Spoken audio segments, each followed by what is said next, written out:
सोचो क्या इकट्ठा किया। अब आप कहो कि हमारे पास तो पैसा बहुत है, हमारे पास तो घर में 10 डॉक्टर है, लेकिन आपको पास में 10 डॉक्टर हैं तो कोरोना में वो 10 डॉक्टर कहाँ चले गए थे?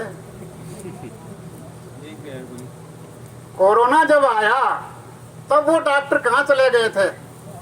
आप लोगों पर हाथ लगाना भी वो अपना धर्म नहीं समझ रहे थे। आपसे 15 फीट दूर से बात कर रहे थे, पर्ची के हाथ नहीं लगा रहे थे, वो बोल रहे थे तुम लिख लो। और जब खड़े होकर के अस्पताल जा रहे थे और तुम्हारी पोटली बंद करके वापस आ रही थी, घर वाले तुम्हारी पोटली को लेने के लिए तैयार नहीं थे। इतनी भारी नफरत हो गई थी कि अपने सगे बेटे को भी दूर जाकर के झोपड़ी में रहने के लिए कह रहे थे। आप लोगों के सामने कुछ हुआ कि नहीं हुआ? अगर आपका लड़का बंबई, सूरत, गुजरात, अहमदाबाद रहता है और वो आ गया तो आपने उसको घर में प्रवेश नहीं दिया। क्यों? वो तो आप ही का तो लड़का था, लेकिन उसको कह दिया कि दूर झाड़ी के जड़े खेतड़ी के नीचे जाकर के तेरी खाट गाड़ ले और वहीं रोटी पका देंगे, फेंक देंगे, खा लेना। सोचो, विचार करो। लेकिन मैं आप लोगों से आज ये पूछना चाहता हूं कि आपने मनुष्य शरीर पाकर के क्या कमाया? विचार दो, बताओ कुछ कमाया तो। अगर ये कहो कि हमने जमीन जीविका, मकान, जमीन, जेवर, धन डांडा का जमीन खूब कमा लिया, लेकिन कमा लिया तो ये कौन सा आपके पास रहेगा? ये भी आपके पास नहीं रहे। इसलिए आप आज कोई सच्ची और सही बात तो ये बताई जा रही है कि शरीर से आप जितना भी कुछ कमा लो आपका नहीं। पहली बात तो आपको ये बताई जा रही है कि शरीर से आप जो कुछ भी कमाओगे वो आपका नहीं है। विचार कर लो, अच्छी तरह से कर लो। आप कहोगे कि मंदिर में जा रहा हूं, तो मंदिर में जाने का भी देवताओं को धोखा दे रहे हो और अपने आप को धोखा दे रहे हो। मंदिर में गए, क्या किया मंदिर में आपने?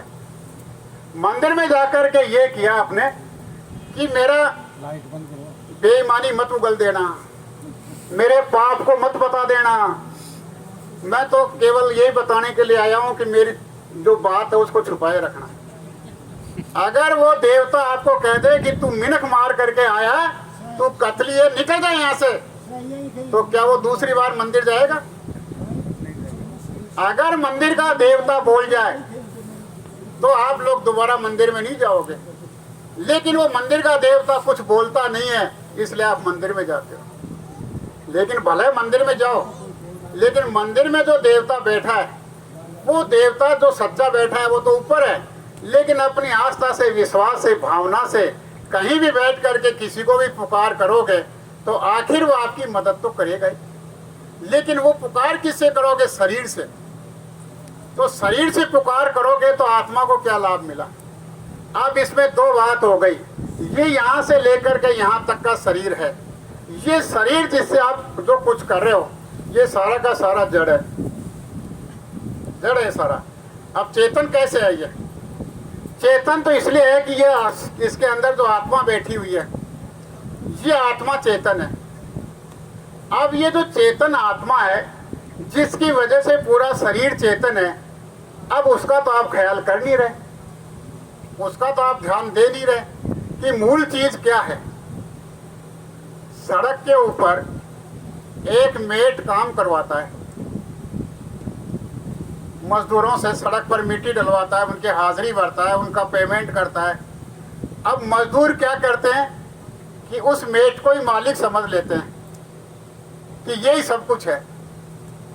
अगर कोई बड़ा अधिकारी जो सबसे ऊपर अधिकारी है वो आकर के उन मजदूरों से बात करे तो क्या उसको वो मान लेंगे? नहीं मानेंगे वो, क्योंकि उसको जानते ही नहीं है।